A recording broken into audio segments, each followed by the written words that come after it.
Hi everyone and welcome to another tutorial. Today I'm going to show you how to make soft alcohol ink backgrounds. I had so much fun making these backgrounds, and I'm also going to show you how I put one little card together with one of the backgrounds, kind of showcase what you can do with these backgrounds.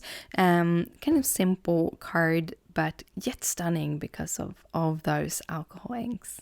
So I'm going to use this little alcohol blower on some Yupo paper with some alcohol blending solutions and some of these inks. I might have gone a little bit crazy when I picked some inks up. Well, some of them I had for like a year or two. So this is Mermaid ink. This is actually one I've had for a while, and I did make some backgrounds. I don't know if I ever made a video of it, but I was a little disappointed because I felt they were a little bit too dark, too potent. I didn't have this little blower thingy and the alcohol solution, and it makes such a difference.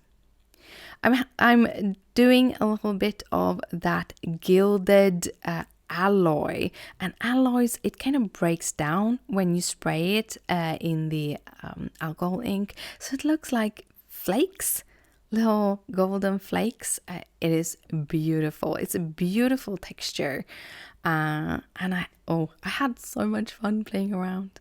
Know that the alcohol ink will move a little bit when you wait for it to dry, so it will not be 100% what you got when you were blowing things around, but that's okay. It's like, this is more like organic than anything else. I very rarely just play.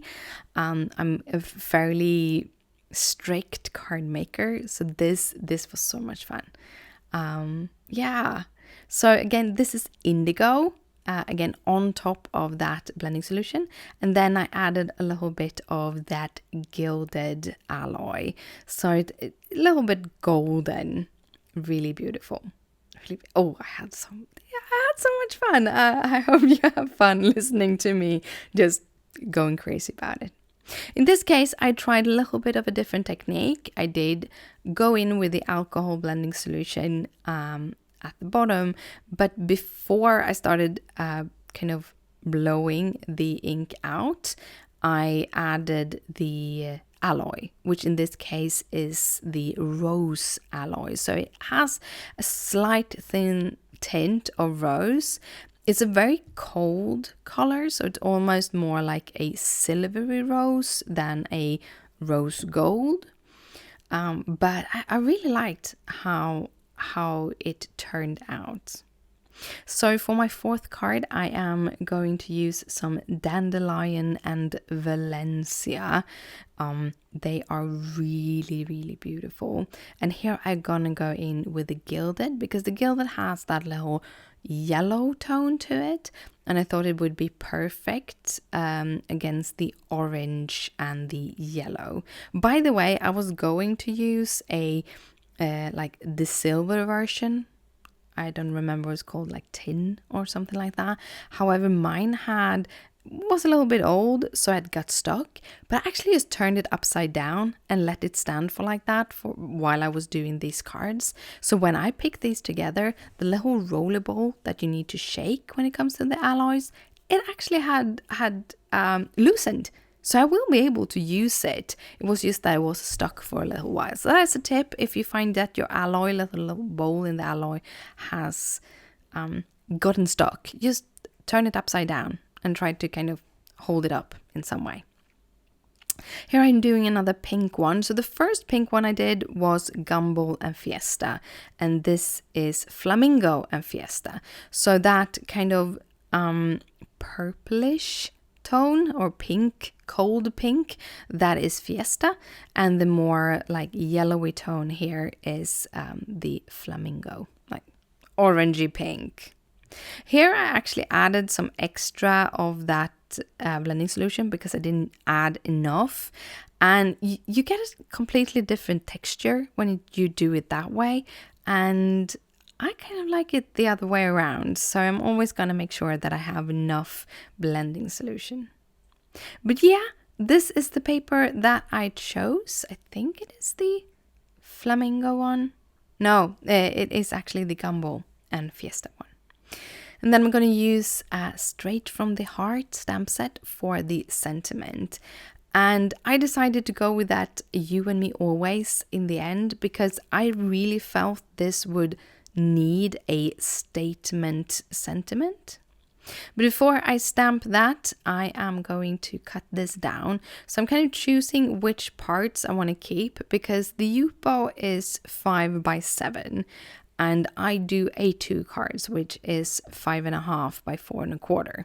So I cut it down to 5.5 by 4.25, and I didn't throw the scraps away. I might use it for another day because this Yupo paper is pretty expensive, but it was so much fun.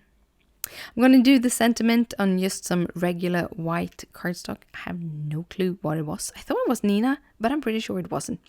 I stamp it in some Versamark ink here. I first used my powder tool to reduce the dusting that can happen, the static. Then I do the Versamark that is sticky so that the embossing powder can stick on it. And this is liquid platinum embossing powder. I've had it for a while. It's one of those that still is okay. And I thought the coolness of the metal would work really, really great with the coolness of the rose alloy in my image. And I actually really felt like that it was almost tone in tone. This is the only clip here that is in real time. I just love how the embossing powder melts. It is a little bit pitted on this image, and that is because my stamp didn't stamp perfectly because it was the first time I stamped it. And to finish it off, I am going to cut this down. This is sped up by like 2 times, or if it's even more. So no, I'm not this fast of a fussy cutter. I go very, very slow to get as a good result as possible. To start finishing this off, I'm gonna just add this paper to my card base, just using a tape runner. And I always turn my card base around. I do not remember who told me this. I have her face in my head, but I don't remember her name. It was one of her YouTubes. She talked about having it turned upside down, and it's so much easier to line up. I do not know why, but it is. It is. So if you ever have a hard time lining things up, try turning the card base upside down together with your design. Then I added this with some foam square, and here's the thing. You can actually just leave the card as it is with just a sentiment, but if I would do that, I would move the sentiment up maybe 1/2 inch or so to get a little bit better balance in the card.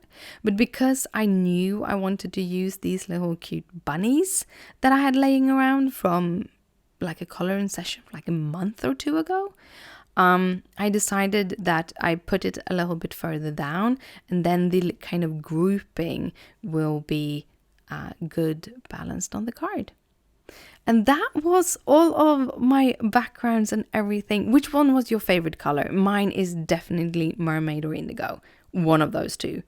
Absolute favorite. But this one, the Dandelion of Valencia, pretty good that too.